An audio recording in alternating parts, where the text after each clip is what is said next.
क्या IPO market की चमक फीकी पड़ रही है? आईपीओ मार्केट में फंड जुटाने की रफ्तार में कितनी कमी दर्ज की गई है?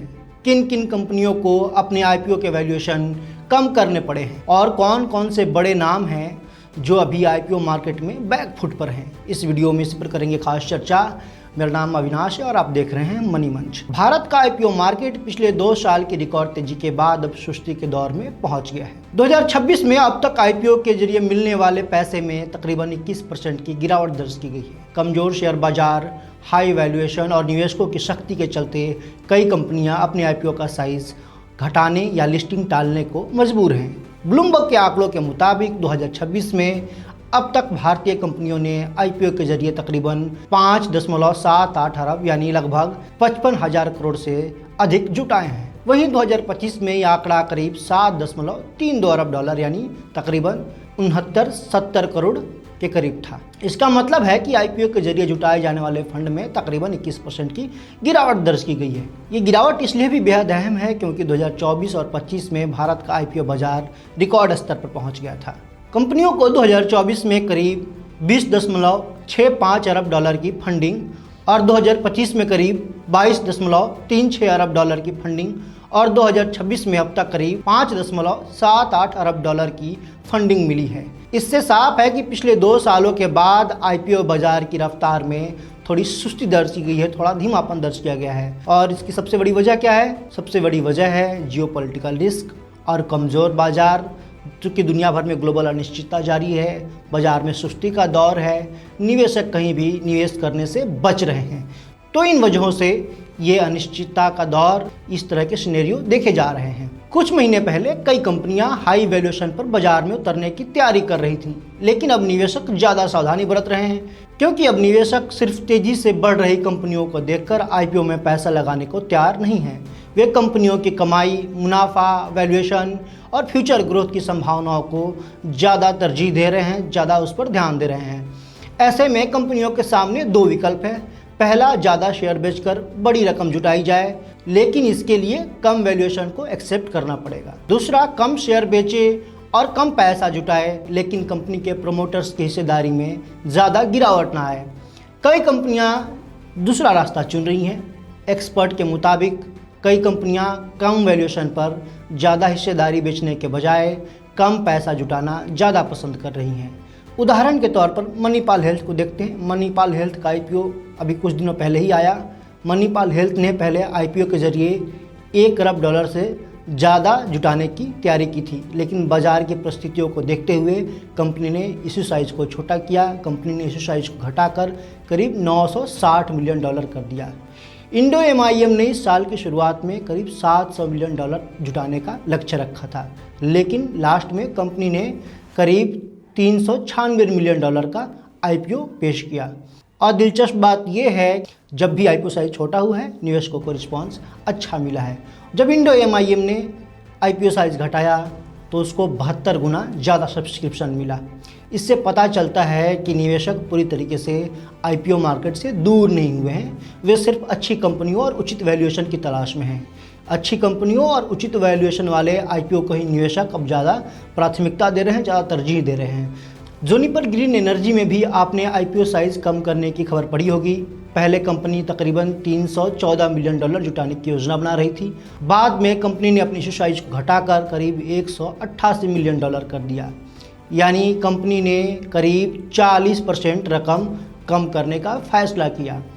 एक बड़ी कंपनी जो अभी कुछ दिनों पहले जिसके आने की चर्चा थी, अब नहीं आ रही है, जेप्टो ने भी आईपीओ की जगह प्री आईपीओ राउंड में ही फंडिंग जुटाने के बारे में विचार किया और फंडिंग जुटाया भी। जेप्टो ने भी बाजार की स्थिति को देखते हुए प्री आईपीओ राउंड से फंडिंग जुटाना ज़्यादा बेहतर समझा। इसका मतलब है कि आईपीओ से पहले ही कुछ बड़े निवेशकों को अपने कंपनी के शेयर बेचकर पैसा जुटाना ज़्यादा बेहतर विकल्प लग रहा है। इसके पीछे एक बड़ी वजह है कंपनी का वैल्यूएशन। निवेशकों की नज़र में जेप्टो के वैल्यूएशन पिछले साल के मुकाबले 7 अरब डॉलर के हाई से काफ़ी नीचे आ गए थे।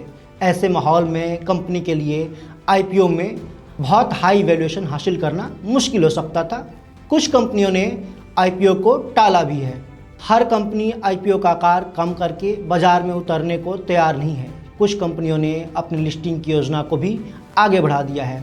सिफी इनफाइनाइट स्पेस ने अपना आईपीओ फिलहाल रोक दिया है, वहीं फ़ोनपे ने अपनी आईपीओ योजना को टाल दिया है।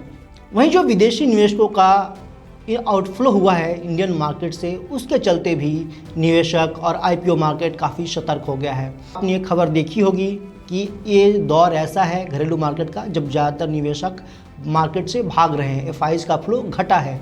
तो जब से एफआईज का फ्लो घटा है तो डीआईज जो है यानी भारत के जो म्यूचुअल फंड और जो दूसरे संस्थागत निवेशक है वो ज़्यादा इम्पॉर्टेंट हो गए हैं।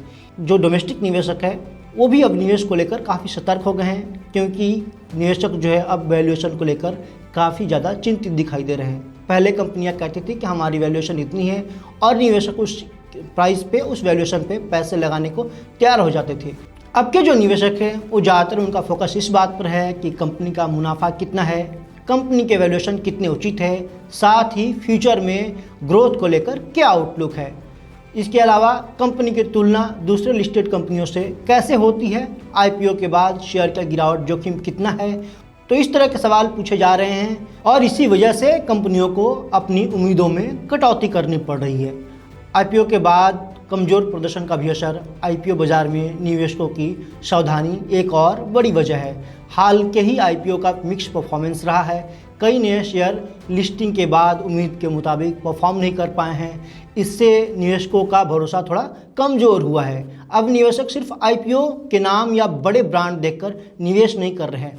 एक्सिस कैपिटल के मुताबिक बाजार में जोखिम लेने की क्षमता कम हुई है। सिर्फ घरेलू बाजार ही नहीं, दुनिया भर के बाज़ारों में अनिश्चितता बढ़ी है और हाल में जितने भी आईपीओ आए सबका परफॉर्मेंस ऑलमोस्ट मिक्स रहा है।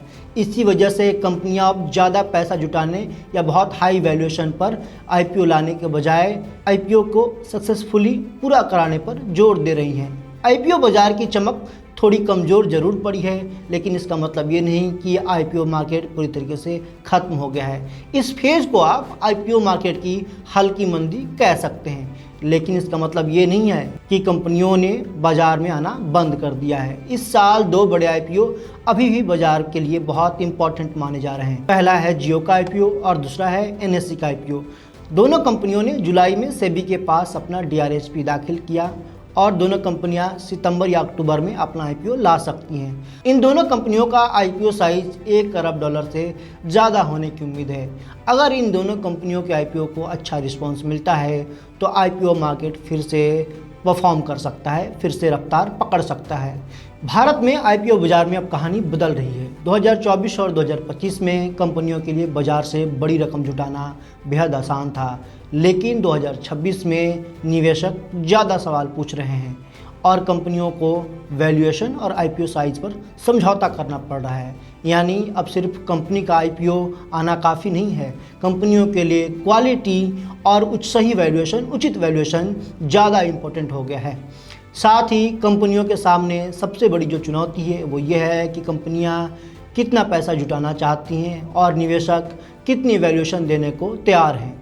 अगर कंपनियां बहुत ज़्यादा वैल्यूएशन मांगेंगी तो आईपीओ टालना पड़ सकता है और टाला भी है। अगर कंपनियां वैल्यूएशन कम करेंगी तो मौजूदा निवेशकों और प्रमोटर्स को ज़्यादा हिस्सेदारी बेचनी पड़ सकती है। इसलिए फ़िलहाल कंपनियां बीच का रास्ता अपना रही हैं। कम पैसा जुटाओ, सही वैल्यूएशन को एक्सेप्ट करो और आईपीओ को सफल बनाओ। इससे एक बात साफ हो जा रही है कि अब आईपीओ मार्केट में सिर्फ कहानी नहीं, कीमत और कमाई भी बहुत मायने रखती है। तो इस तरह के तमाम वीडियोस और अपडेट्स को लेकर बने रहें मनी मंच के साथ।